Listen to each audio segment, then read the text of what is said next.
This is Road Tripping in America, a podcast about life on the road. I'm Lisa. And I'm Paul. We're exploring the U.S. in a pickup truck with a camper. We named our setup the Bobs. We're in search of off-the-beaten-path adventures and new experiences. Join us as we share our stories from the road. Bisbee or Jerome? Do you have an opinion on the best Arizona mining town? Guess what? We did in 2012, and we still do today. In today's What Is It About This Place?, we compare the two towns and declare an ultimate all-time winner. And before we go, an RIP to a very unlucky Arizona hiker. This is Series 4, Episode 4, the Arizona Mining Town Smackdown.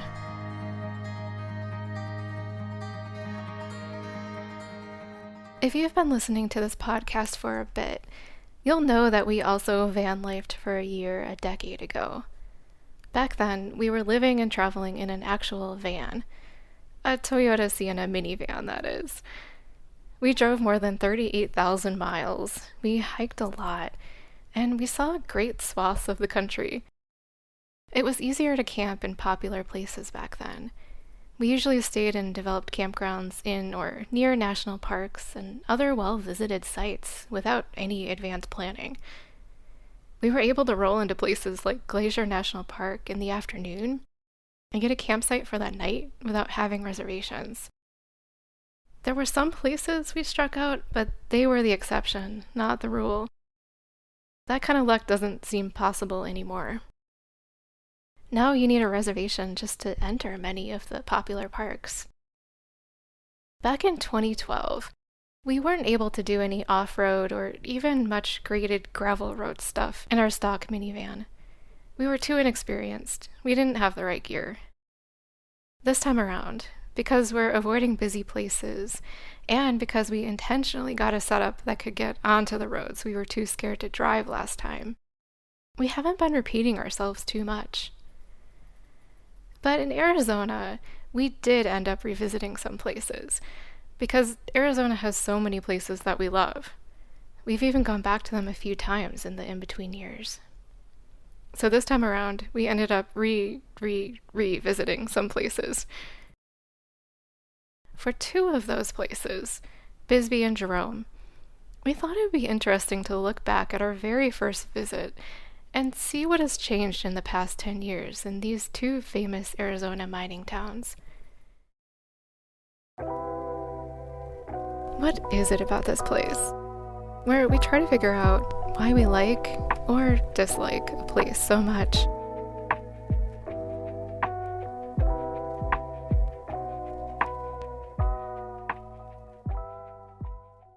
Just some quick basic info about the two towns first.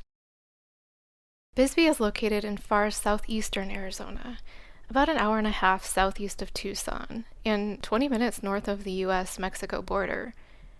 Jerome is located in central Arizona, 2 hours north of central Phoenix, and 45 minutes southwest of Sedona.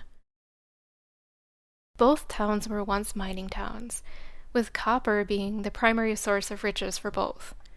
Both towns have great mining history museums. I think both towns claim to be the biggest town between Chicago and San Francisco at some point, along with just about every other old western town. Has anyone else noticed how that works? Jerome claims that it was the largest copper mine in Arizona, with 3 million pounds of copper extracted a month during its boom times.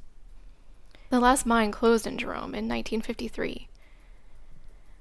Bisbee was known as the queen of the copper camps. Queen to Jerome's king, maybe?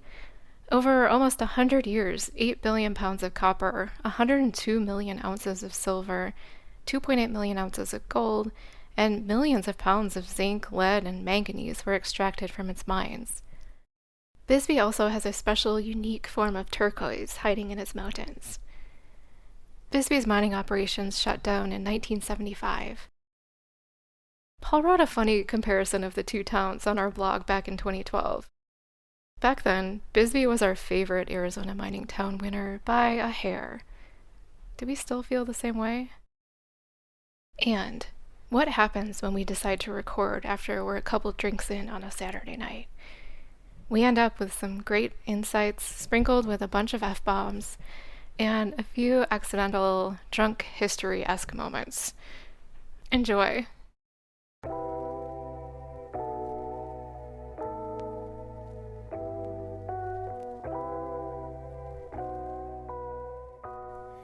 It's the Bisbee versus Jerome X Mining Town Smackdown. 10 years later. One take.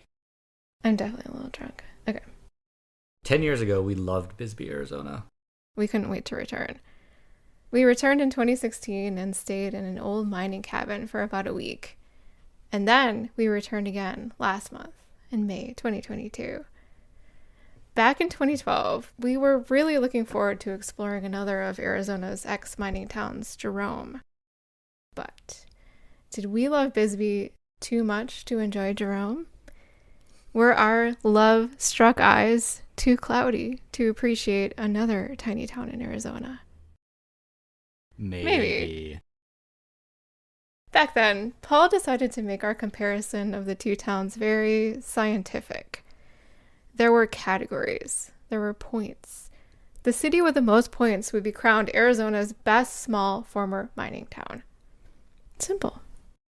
And the categories are parking, drinks, old-timey bars, views, park proximity, stairways, houses and architecture, hot dogs, visitors and residents, and ghost experiences. First category was parking. First things first, you need to actually get there. Back in the day, we gave Jerome +1 for having so many parking lots. There's a parking lot right above the town that maybe 100, maybe 200 cars can park in. So you don't have to fight for a spot in town. But people still fight for spots in town. We saw people stop traffic to get a spot that somebody was backing up into instead of just taking the spot next to them. Because the parking is on the other side of town, nobody knows it when they come into town. So as soon as you come in, For sure. The road separates, you feel the sense of scarcity. So it brings out that whole, like, we need to fight for whatever we can get. And I'm going to murder you for this parking spot. But yet nobody knows that there's an abundance if they just drive through the fucking town. Except there's like signs everywhere that's like, hey, we got a ton of spots for you and you just gotta get over here. I think it's also maybe the demographic. The demographic is like, I'm not gonna walk around the entire block. I'm gonna walk across the street, or I'm gonna walk across the sidewalk. And they put in a shuttle to drive people around. But if you just drive through town to that golden parking lot, you can get a shuttle. Get on the shuttle, yeah. But nobody knows that. I mean, we're telling them. We're trying. We're trying. So anyway, Jerome is parking. So Bisbee is a mining town with like tiny little streets, but it also just seems to have like enough parking, and the parking is in the spots you think it will be. Where you want to be, there are parking spots. So along the main drags, there are spots to pull off and park like a normal-ish town, even though all the streets are tiny and windy and too narrow. You can always kind of like get over to one side and get a spot, or you can do like these weird diagonal pull-throughs on Brewery Gulch. But it's pleasant, and it's like enough.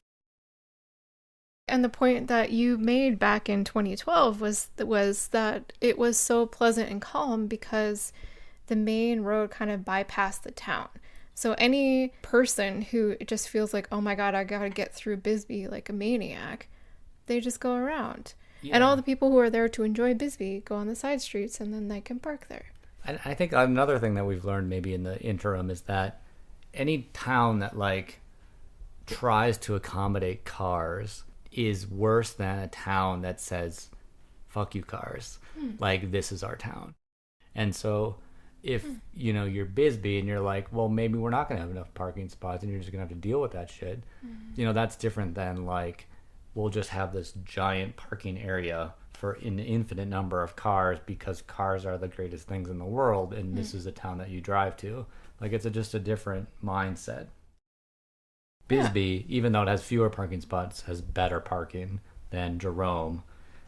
All right. So the rating back in 2012, Jerome started off the game in the hole, -4. -4. And Bisbee started off the game at +1. I think Jerome is probably just a 0, and Bisbee is a +10. Whoa, whoa, whoa, whoa! I mean, that's starting. It's inflation. The old 1 point is 10 points now. All right. But the old -4 is 0. Yeah, because it's not that bad. It's just kind of like it's not. It's just annoying. It's neutral. It's not actively bad, but it's like it's what it is everywhere. And Bisbee is what it should be most places, which is, yeah, there's parking, but like you gotta walk. All right, next category: wineries, breweries, coffee shops, also called hot drinks and strong drinks. Jerome has wineries, like a ton of wineries. They're all over the place, and they're cute. Clarification: tasting rooms. Yeah, correct. They're tasting rooms. It's not like there's vines everywhere in Jerome. That's a cool thing about Jerome. If you want to taste wine, you can go to Jerome. They also have coffee shops. We had the experience of just really trying to go to a coffee shop. It was in the morning. We had just camped the day before, and we wanted to treat ourselves to a fancy cup of coffee in the morning because, we were rolling into a cute little tourist town. So we just started to go to coffee shops, and we started to get shut down by coffee shops. The first one we accidentally walked past, so we tried to go around the block. The block had a staircase on one end. The staircase didn't connect. We went back around the block. The coffee shop was closed. Whatever. We went across the street. Huge line. Decided to try somewhere else instead of just stand up next to a bunch of people breathing each other's air. So we go to the place that says, we're not always closed. We are in fact open when we say we're going to be open. And they said they were supposed to be open, but they were closed. So they had signs in the windows that were hilarious about how online reviewers were unfairly saying that they were always closed when they were in fact open whenever they said they were open, but they were closed. So we failed. Did we fail to get coffee? We failed to get coffee. Paul was like, fuck this, let's go get a beer and a hamburger. That's right. We did get a beer and a hamburger because it was getting late. It took a lot of time. We spent like an hour walking around trying to find a coffee shop that was open. It's kind of a bust. Anyway, so Jerome has wineries. I don't think they have any breweries. No, but so they have 6 wine tasting rooms. And I feel like the last time that we did this rating, we gave it a -1 for a tasting room feel. And when I look back at that now, I think, well, what else are they supposed to do? Like, what was I thinking? Like, why? Yeah. What am I like, oh, there should magically be like a vineyard behind this tasting room or something. So part of me is just like, what the fuck was I talking about? Because I know what you're talking about. Oh, what was I talking about? There is some of the wineries you go to are just so welcoming, joyful, and convivial that are just kind of like embrace you in with a big hug. And they're like, this is the wine we have. And then other wineries have that vibe where it's just like, we know you're just here to get drunk. Give us your money because you're going to have to pay for this tasting because you're not going to buy a bottle of wine because you're like 6 wineries in, and fuck you, give us your money. You're totally right. And that's exactly what you meant when you said too much like Temecula and not enough like Paso Robles. Because Temecula was give us your money so you can get drunk, and Paso Robles was like, oh, you really want to know about wine, and I'm going to tell you about it. We're going to talk to you about wine for like an hour, and we're so into this that it's going to be super entertaining, but dude, it's just a different vibe. You're totally right. Yeah. So, 10 years later, it felt the same. Yeah. Bisbee has 1 winery. Good for them. I didn't notice it. Same. But they have a definitive brewery, and we've been to the brewery, and the brewery's still there and in business. Oh, can I say one more thing about wineries in Jerome? So it is actually really cool that there are so many wineries in Arizona. Around that area, there's a whole bunch of other wineries. The guy from Tool has a winery. Everybody's like, oh, this is so fucking cool. And then there's a bunch of wineries around Sedona and like Cottonwood, and they actually have really good wine. So I feel bad for being bitchy about it in the past. And what I like about it is that they've, it's nice that they've consolidated their tasting rooms so that you don't have to drive all over the place to like try all these wines. I feel like we put this to bed.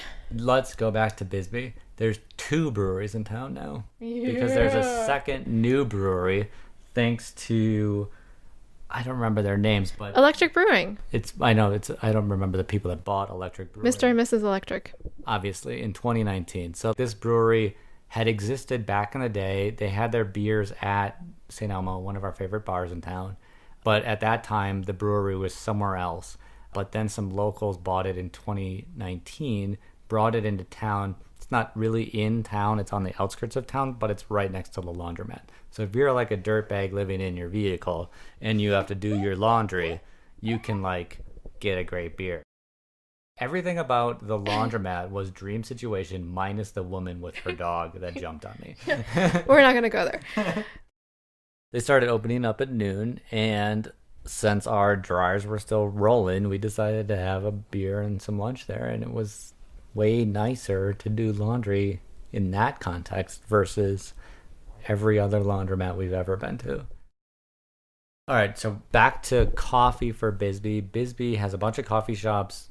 They also have a great coffee roaster where we've bought roasted beans from them and taken delicious coffee with us home.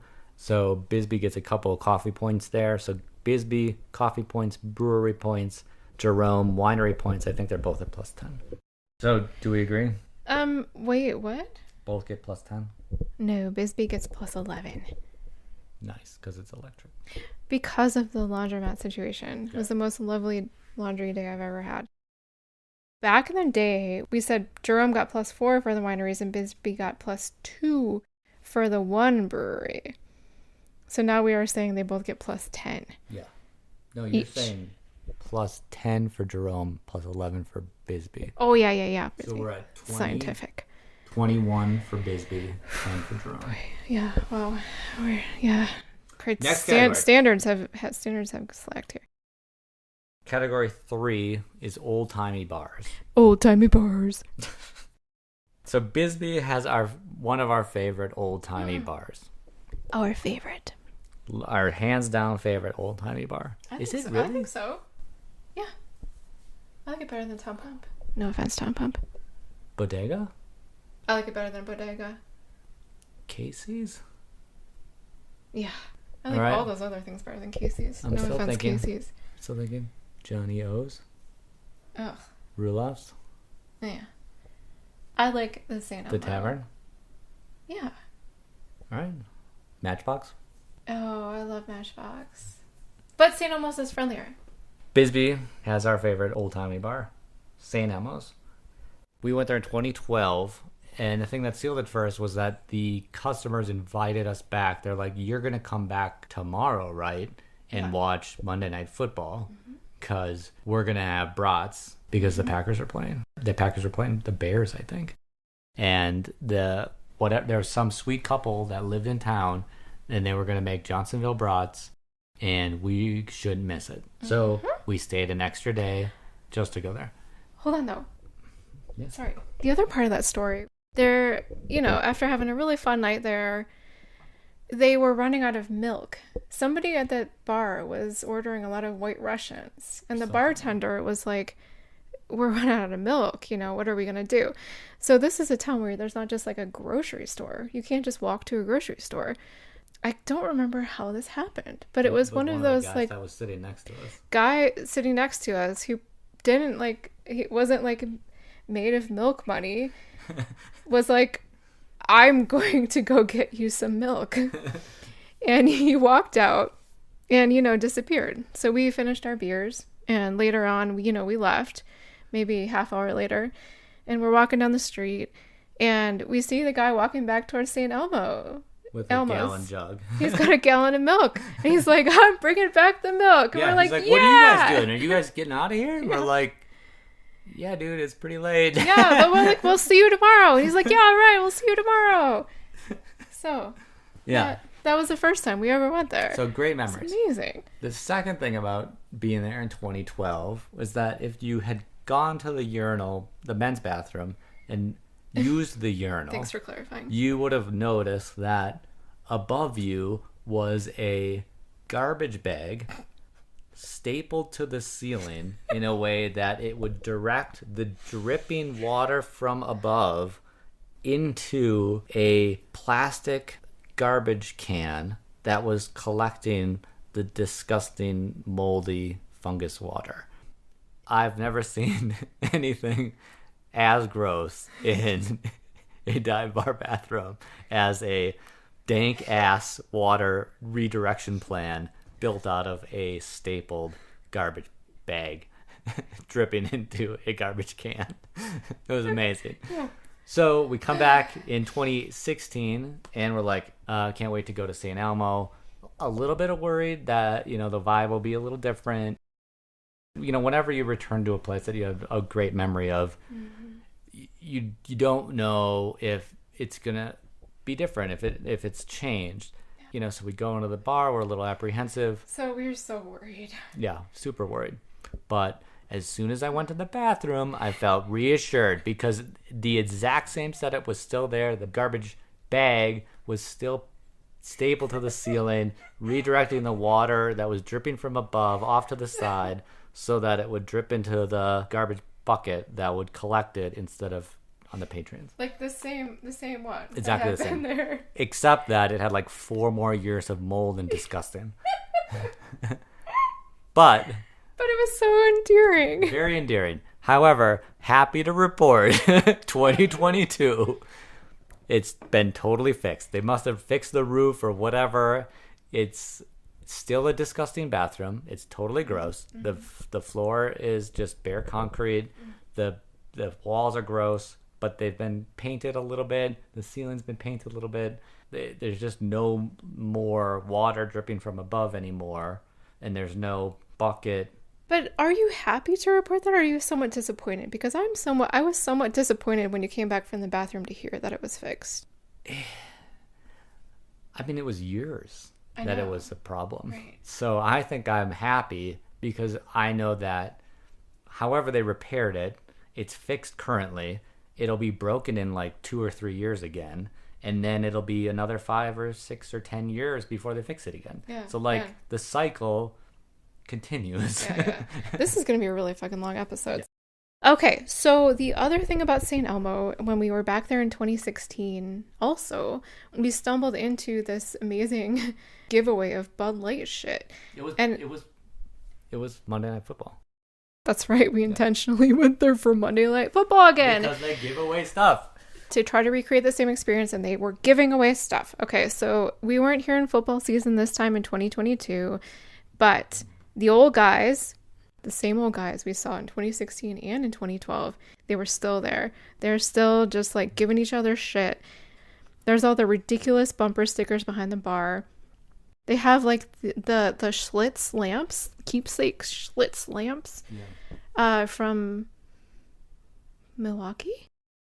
Schlitz is the beer that made Milwaukee famous. Oh, sorry. Mm-hmm. No, everybody knows. We were waiting there to order, and I was trying to figure out what the hell I wanted because they didn't have any Electric Brewing Company beer. And behind the bar, my eyes caught the sticker that said Trump for President 2020, and I was like, shit. And then I finished reading the fine print that said, because I have a small penis. And I was like, yeah, Bisbee. We gotta talk about Bars in Jerome. Bars in Jerome. So we were there a little early. We've always been there early. We've never kind of stayed late in Jerome. So, maybe we're missing it something. Well, it's not as easy to stay in Jerome. But when we're walking around for our coffee experience, and we were like knocking down the doors of all the coffee shops in town, we walked past what we thought was a cool bar in the past, 10 years ago, called the Spirit Room. And the people coming out of the Spirit Room, it was like 11 o'clock in the morning, and they were hammered. just like stumbling, looking for a fight, hammered. It felt like in a movie. It seriously felt like a fucking movie where they're just like, let's cast some like Harley Davidson type characters and let's make them stumble out of a bar at 11 a.m. and they're gonna belch out at everybody on the street and try to take a swing and almost fall in the gutter. It was weird. So, different scene. Wild West Town. Maybe they cast those characters to do that. Yeah, could be just like in Durango where they have the gunfight, but it's just the drunks that stumble out at breakfast time. So anyway, points. Yeah, Jerome, we're gonna throw that one to you. It might be a negative Jerome. Well, last time you gave it a +7. Why? Because I liked that bar last time. Even though we didn't actually get a drink there. You like the fact that it had a place called Paul and Jerry's Saloon, one of the oldest bars in Arizona. We didn't do a very good job last time. We were very generous with points last time. Yeah, we didn't fucking do it. Now this is either 0 points for Jerome. I think we gotta admit that we didn't do our homework last time. I think we did plenty of homework. So last time we said Jerome was +7 and Bisbee was +15. Yes. I think we gotta put Jerome at 0. And Bisbee at +10. +10. Cool. Fair. All right, now we start moving really quick. Next category, the view. Next the view. Category, the view. The view. All right, so last time, do you want to? Last time, okay. Jerome has a great view. You're up on the side of a mountain range, and you're looking out over a beautiful valley, the Verde Valley. Verde River runs through it. And across the valley, you're looking at Mogollon Rim, and Sedona's in there, and like you can see for a long time. You can see Flagstaff. It's gorgeous. The mountains above Flagstaff. The mountains above Flagstaff. It's gorgeous. It's beautiful. It's the same everywhere. Yeah, it's great, but it's kind of like there's like the view. It's amazing, but that's it. Bisbee has much more like nuanced view. There are those long vistas that you can kind of see to the south, but it has like these little windy streets and these alleyways that all have cool views down them. The streets kind of like stack up to the size of the valleys so that you always have a different perspective on things. You can hike up to the mountain that has the B on it above the town, and you can see all around it. You can see into the mine, I think, even from there. So there's just much more variety. From wherever you are in Bisbee, you can be looking at a different direction and you can see something cool. And so they both have kind of their pluses, but they're different. I think maybe for this, it's probably +10. Yeah.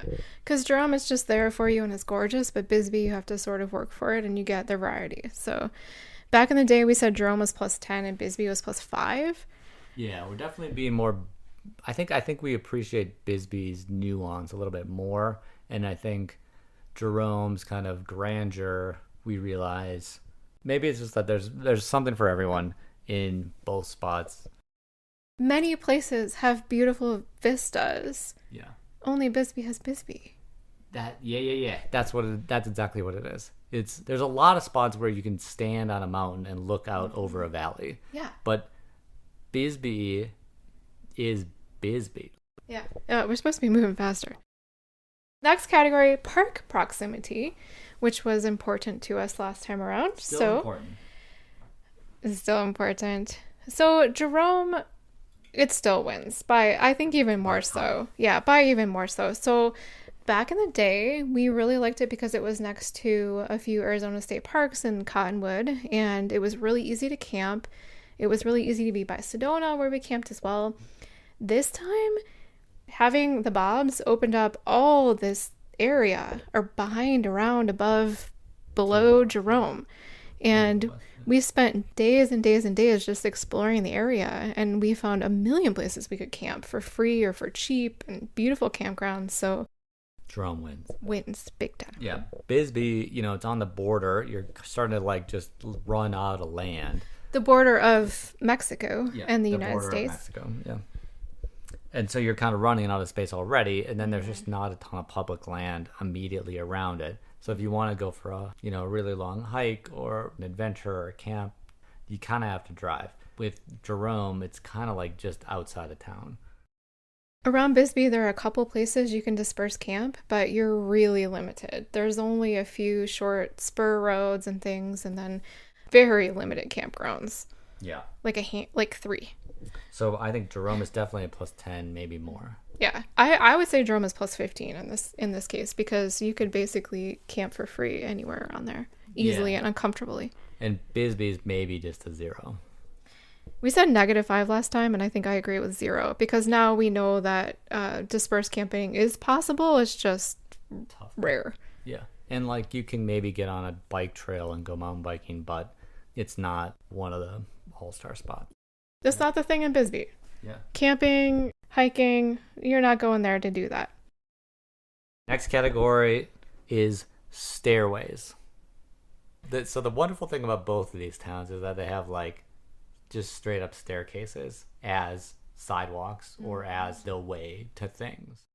Because they are built onto the side of really steep hills, that's just how the sidewalks work. They're stairways. And it's old, right? So it's not like, hey, we should build a town that's, accessible to everybody. It's just like, hey, the town's here, and if you want to go up there to that house, you have to walk up these stairs. Mm-hmm.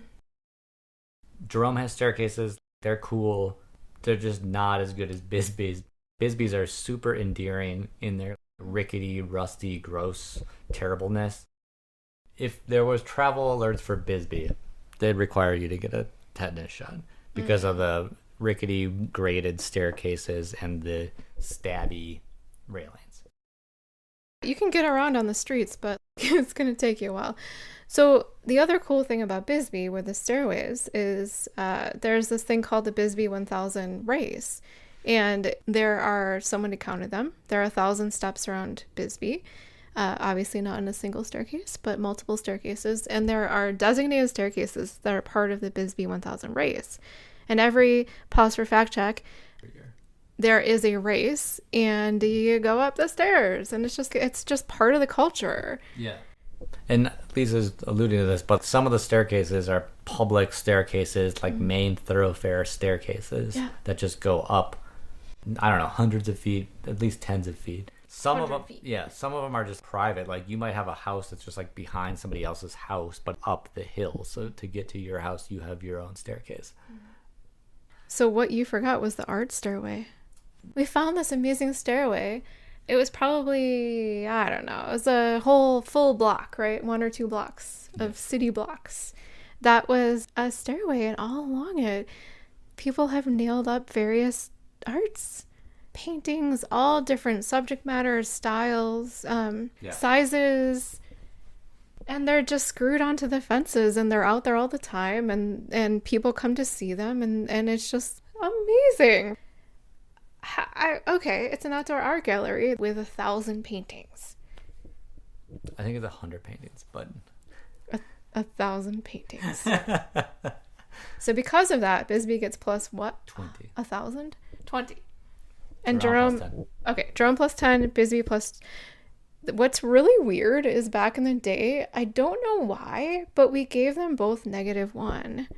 It's because I don't think so. We were offended by the stairways trying to hurt us. I don't think we were offended.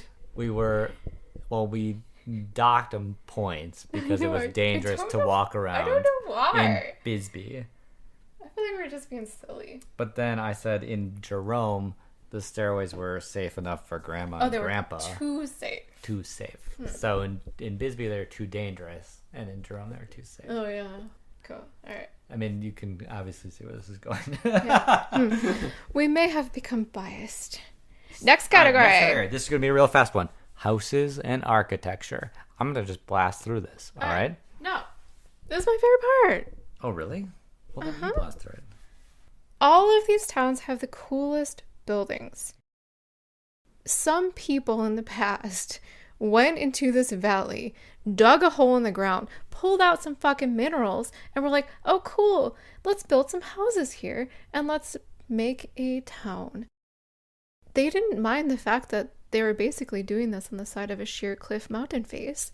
They just chipped it away, and then they built a house like they would build in any regular town anywhere else.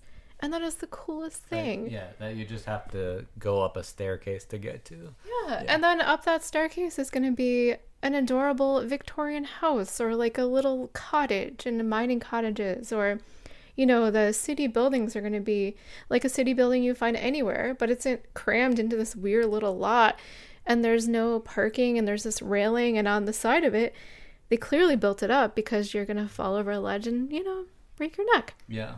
So I think back like 10 years ago when we looked at Jerome, we thought a lot of stuff had been demoed for the sake of like parking and all that tourist crap. And Bisbee had been like kind of adopted by artists and stuff, so there was a lot more of the old buildings still in use. So we gave Bisbee +10 and Jerome +5 because they both have cool buildings and everything, but Bisbee just had more of them. I think what caused that is so mining in Jerome, well, number one, Jerome was never as big, but also it ended in the 50s, and in Bisbee it ended in the 70s. So the timing of the collapse is in the 70s. There are tons of hippies looking around to buy houses, apparently, according to the local lore, and there were still houses to buy in Bisbee. And in 2012, when we were there, the buildings were decorated in the most eccentric ways. Certain places that had like all these weird things affixed to them, and they were painted in beautiful ways, and it was just funky. Yeah. Super funky. And sadly, no, it's not quite as funky, but it's still funky. Yeah, it's still funky. It's not quite as funky. So back in the day, we gave Jerome +5, we gave Bisbee +10. How do we feel about that now? I think probably about the same. I agree. Yeah. All that said. Cool. All right. Cool. This one's going to be real quick. Last time we had a category for hot dogs specifically entitled hot dogs. You have to say. Hot dogs. We gave Bisbee +1 single point because it had Jimmy's hot dogs, where you could get a Chicago style hot dog with sport peppers and all the shit. Authentic. Super authentic. I think that probably still holds. Probably still just a +1. Doing a little bit of research, I was like, oh, we better make sure that Jerome definitely does not have a place for a Chicago style hot dog. And they do not. Okay. There's a place in town where you can get a hot dog, but it's not Chicago style. So here's the thing. That matters to nobody but Polly. That is correct. And it was very important back in the day. Anyway, so that's +1 for Bisbee. 0 for Jerome. Next thing, visitors/residents. When we were in Jerome, we ate at the Haunted Hamburger. We ate at the bar, and we overheard a bunch of great conversations. And the bartender was talking about how she used to live in Jerome when all the fun young people lived there, but now all of them have been priced out, and now it was just vacation homes for old people. She was still fun and young, but she also said rich old people. I thought that was implied. So anyway, so she saw it happen. In Bisbee, we talked to our waiter at our restaurant and said, I wanted to know, like, how long he lived there and that sort of thing. But he turns out he had grown up there. He moved away. He moved back. There's evidently a comedian that has moved into town that is like singing the praises of things.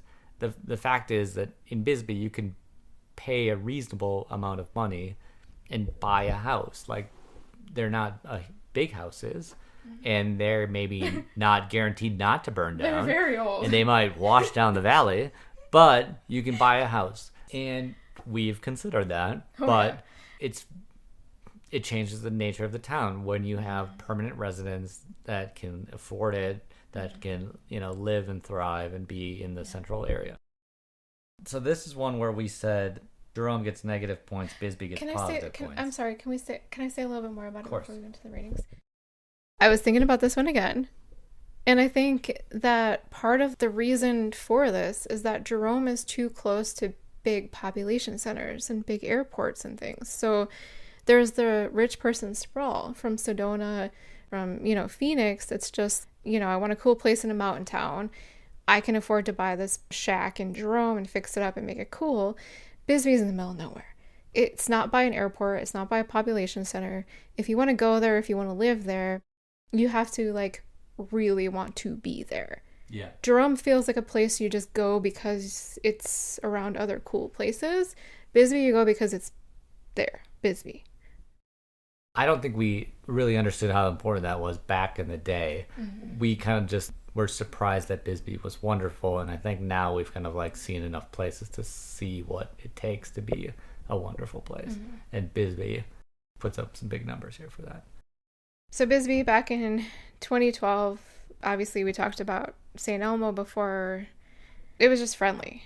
Everybody was friendly. Everybody was chatty. They chatted us up. We had a lot of fun conversations with people. 2016, same deal. You know, the person we rented that Airbnb from, she was just wanting to be our tour guide, basically. Everybody we talked to was just happy to chat and talk to us. And it's still the same way in 2022, even when we're still kind of scared to talk to people, right? People are still really friendly. And they're just friendly in a way that's not weird and it's not oppressive and it's not obnoxious. It's casual and it's just friendly. And there are very, very, very few places like that people are just so friendly that you feel at ease. And I think part of that is like an overwhelming amount of those people want to live there and like are so happy that they're living there. They're just you don't get that at home there. They're at home. They've found that their like special spot in the universe. They're there and you happen to be there and they want you. And it's not like in Portland, right? Where it's Right. like, aren't you lucky to be here too? Yeah. It's just like, here is great. We're happy to have you. Yeah, isn't this cool? Yeah. Back in the day, now we can finally do the rating. Okay. We had given, for visitors and residents, we had given Jerome -2 and Bisbee +2. Yeah. I am just subtracting points off of Jerome. So But- we gave negative Jerome points, -2, Bisbee +2. We were saying, I feel like Jerome has probably gotten worse, right? I think it's a -10. Oh. And I think Bisbee's a +10. Fake drum roll sound. And the completely scientific results are, back in 2012, our winner was Bisbee By 1 point. by 1 point. Weird how that worked. I think I was being diplomatic, and I'm less diplomatic these days. Fuck diplomacy. In 2022, what's our winner? We haven't done any addition. I don't even keep track of the scores. I believe Bisbee won. I believe Bisbee won by way Because- more. Bisbee is just a wonderful place to go. And if you're listening to this, you probably should go. But if this gets very popular, you should probably not go. No, don't go. And I think Jerome was just as Jerome as it's always been. I think we just picked up on more of its Jerome-ness. And we're able to identify and articulate some of the things that make it Jerome. I mean, I really like Bisbee. Like, I wanted to buy a place in Bisbee like 10 years ago, and we considered Probably should have. We probably should have. We considered it. We probably won't ever live there, but it has that community where you can just kind of like see yourself living there. And I just think it's just this like wonderful spot where wonderful people happen to gravitate. And it's just something I really appreciate this time around because it's just so rare. We went to every single town in Colorado, in the northwest of Colorado. I think we went to every single town in Colorado. We've probably been to every single town in Colorado. But like the northwest specifically, thinking one of these towns has to have just like a little bit of the fairy dust that Bisbee has. And none of them have it. And it's weird because where you live, it just happens to be where you are. And you can make it whatever you want. But the people in Bisbee make it this wonderful thing. And so many towns just don't. And it's just kind of too bad that so many people have to experience life not in Bisbee because life in Bisbee is awesome. You know, every day is a cool day and every day is nice and every day is an opportunity to like have a nice time. Yeah. And so many places are just either they're angry or they're worn down or they're grumpy or they're tired. And, that's just too bad. And that just makes Bisbee all the more special.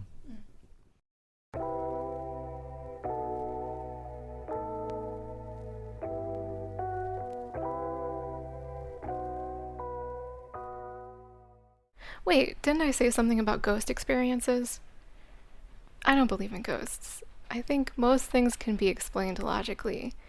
I've never had any kind of ghost experience or gone looking for one.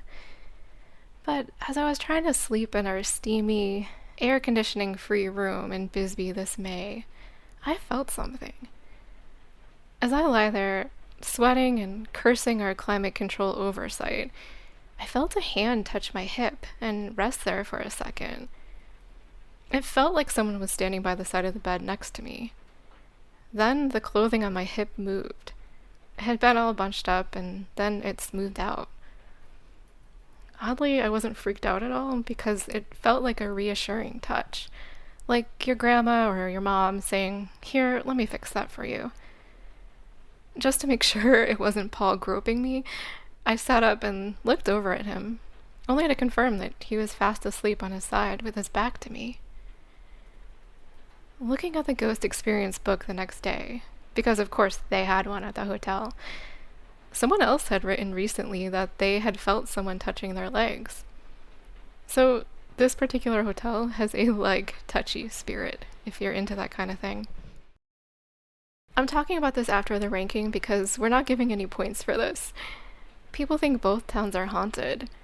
Hotels and tour companies go all in on selling haunted experiences. But like any other experience, you can't force something to happen.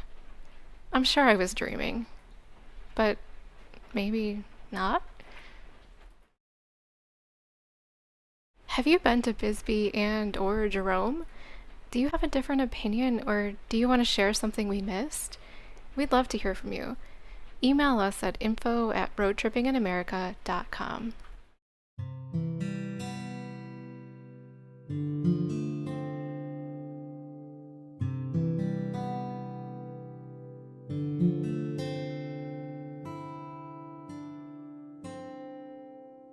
We're closing on a bittersweet note with an RIP for Donald Hayes. Donald's body was found on Mingus Mountain in Prescott National Forest on May 18th, with his dog sitting very much alive, loyally at his side, as we were hiking on the trail that they disappeared from. I've never been in the middle of a search for a missing person. For days, helicopters circled overhead. Police, firefighters, National Forest personnel, and volunteers staffed a command center at a rest area on the top of the mountain pass. Police were posted up at every trailhead leading out of the forest. Side-by-sides full of official and volunteer searchers in blaze orange vests passed back and forth on the webs of dirt roads. Forest rangers kept up a comforting patrol. All hands were on deck for 5 straight days.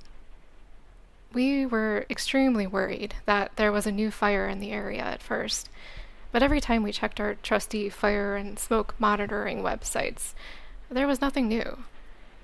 We finally realized what was going on when we went for a hike on the Woodchute Trail on May 18th. That day, we saw a car parked at the trailhead, surrounded by green flagging tape. A missing person flyer was stuffed in the trail register box. We looked from the flyer to the parked car, suddenly realizing why it was surrounded by tape, suddenly realizing what had been going on the last 5 days. We passed other civilians on the trail who were out there casually looking. Some wanted to talk, some didn't. The officials don't encourage the general person to go out there and search, because often we untrained people become just another body for them to rescue. But they also didn't close down the area. On our hike that day, I scanned every mountainside for a flash of light or waving arms or motion of any kind. But I didn't see a thing, other than forested hillsides, sago lilies, and expansive views of the Verde Valley. Partway through our hike, the tenor of the area changed. On the return, things felt noticeably different. The helicopters that had been flying overhead for days were suddenly silent. We realized that the searchers in the off-road vehicles we'd seen earlier hadn't given their customary cheerful waves. The handful of people we had seen on the trail earlier were all gone. We felt like we were very alone out there, the last ones on an abandoned trail. When we returned to the trailhead, the abandoned cart was gone. There were only a couple vehicles left at the makeshift command post at the pass. We knew for sure that the search had to be over, and the heavy air told us that things had ended badly. It's easy to victim blame someone who gets lost, but none of us were there with Donald and his dog. We have no idea what really happened. We only know that Donald Hayes never got to walk out of the forest and see his car waiting for him at the trailhead.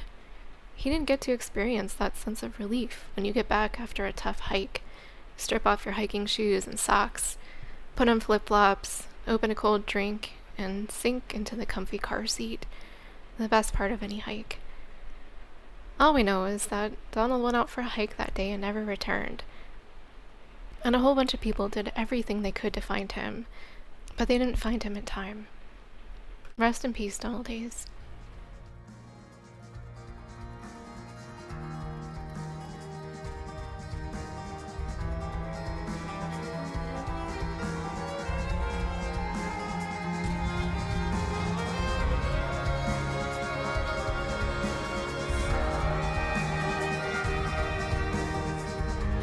Next time, come along with us as we drive from City of Rocks to Albuquerque, chasing green chilies and New Mexico trivia along the way. Until then, if you haven't already, we'd greatly appreciate it if you'd leave us a rating or a review on Apple Podcasts. And if you have any stories you'd like to share on the podcast, reach out to us at info@roadtrippinginamerica.com. Thanks for listening.